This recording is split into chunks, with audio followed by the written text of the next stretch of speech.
Rusia tembakan rudal misterius ke Ukraina.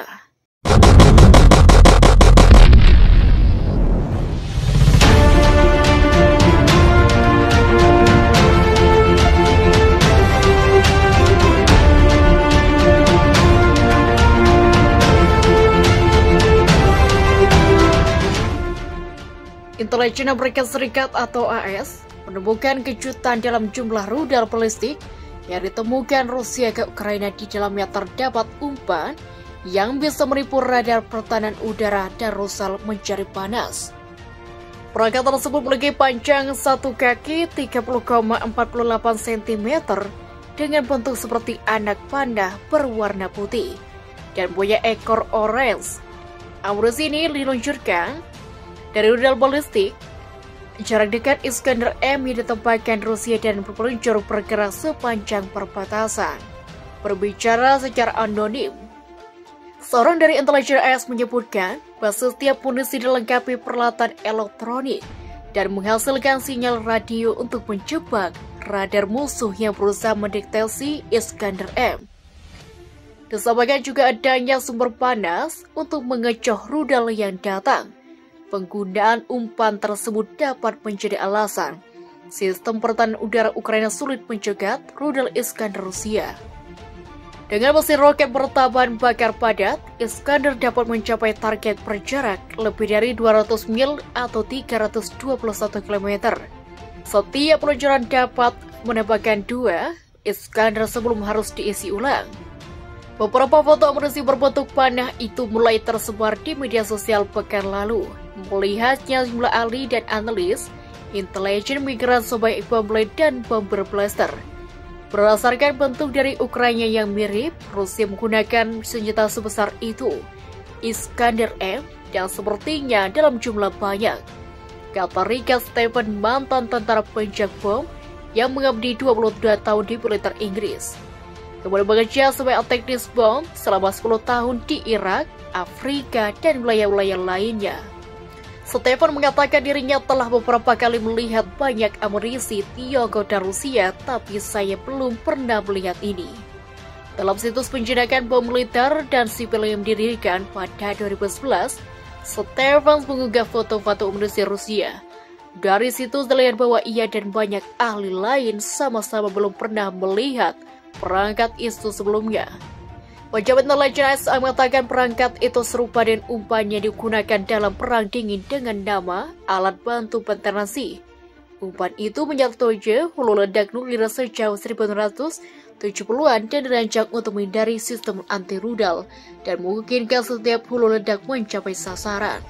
Sekretaris Jenderal Perserikatan Bangsa-Bangsa atau PBB, Antonio Guterres, memperingatkan tentang kemungkinan bahwa krisis Ukraina-Rusia dapat meningkat terjadi perang nuklir. Menurutnya hal itu mengerikan. Meningkatkan tingkat siaga nuklir Rusia adalah perkembangan yang mengerikan, kata Antonio Guterres kepada wartawan pada Senin, sebagai kutip dari The National Review pada Selasa. Prospek konflik nuklir yang dulu tidak terpikirkan sekarang kembali ke ranah kemungkinan, itulah ungkapnya. Guterres mendesak menegosiasi dan rekonsiliasi, mencatat dampak yang dialami warga sipil Ukraina sebagai akibat dan invasi Rusia.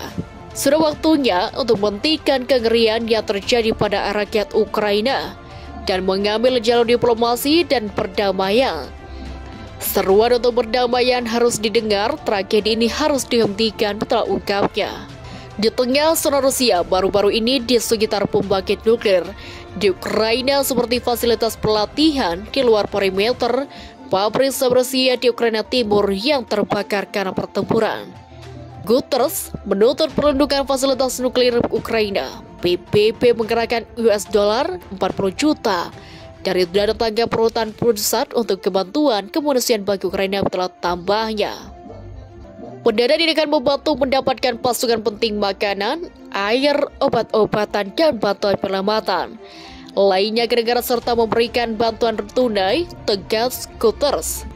4 hari setelah Rusia memulai serangan udara, laut, dan daratnya ke Ukraina, Presiden Rusia Vladimir Putin menempatkan pasukan penjaga nuklirnya dalam siaga tinggi untuk tegas tempur rezim khusus. Putin saat ini mulai sangat tanggapan atas apa yang dia klaim agresi NATO. Baru Februari lalu, AS peringatkan baru perjanjian penggunaan senjata strategis.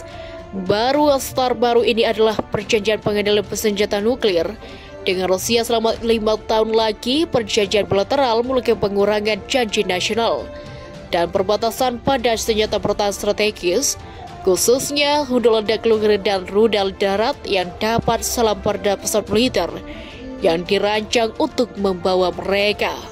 Bulan lalu wartawan merekam Presiden Joe Biden tentang apakah orang Amerika khusus harus khawatir tentang kemungkinan konflik nuklir, yang dia jawab tidak.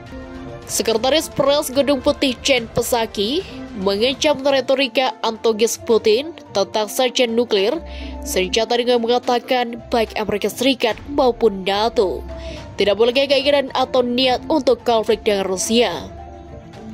Kami pikir retorika provokatif seperti itu mengenai senjata nuklir berbahaya, menambah resiko salah perhitungan, harus dihindari dan kami tidak akan menuntutnya, pungkas Psaki saat itu. Sekjen PBB Anthony Guterres mengingatkan, dunia harus segera bertindak untuk mencegah badai kelaparan dan kehancuran sistem penerangan global yang diakibatkan konflik Rusia. Perang beresiko memicu konsekuensi luas bagi pasukan makanan global yang akan berdampak buruk pada orang miskin. Dampak perang ini jauh melampaui Ukraina. Ini juga merupakan serangan terhadap semua kelompok rentan di dunia, kata Guterres kepada wartawan di New York pada Senin. Sebelum perang, negara-negara berkembang setengah mati pulih dari pandemi dengan rekor inflasi, kenaikan suku bunga, dan beban utang yang menjulang. Sekarang, keranjang roti mereka dibom ditolak ibunya. Guterres mencatat Ukraina menyediakan lebih dari setengah pasukan gandum program pangan dunia. Dia mengingatkan saat ini indeks harga pangan global PBB berada di level tertinggi yang pernah ada. Faktanya 45 negara kurang berkembang di dunia mengimpor sedikitnya sepertiga gandum mereka dari Ukraina atau Rusia, termasuk Burkina Faso, Mesir, Republik Demokratik Kongo, Lebanon, Libya, dan Somalia, Sudan, dan Yaman. Kita harus melakukan segala yang mungkin untuk mencegah badai kelaparan dan kehancuran sistem pangan global, dan Guterres menyerukan di akhirnya permusuhan Rusia-Ukraina dengan segera.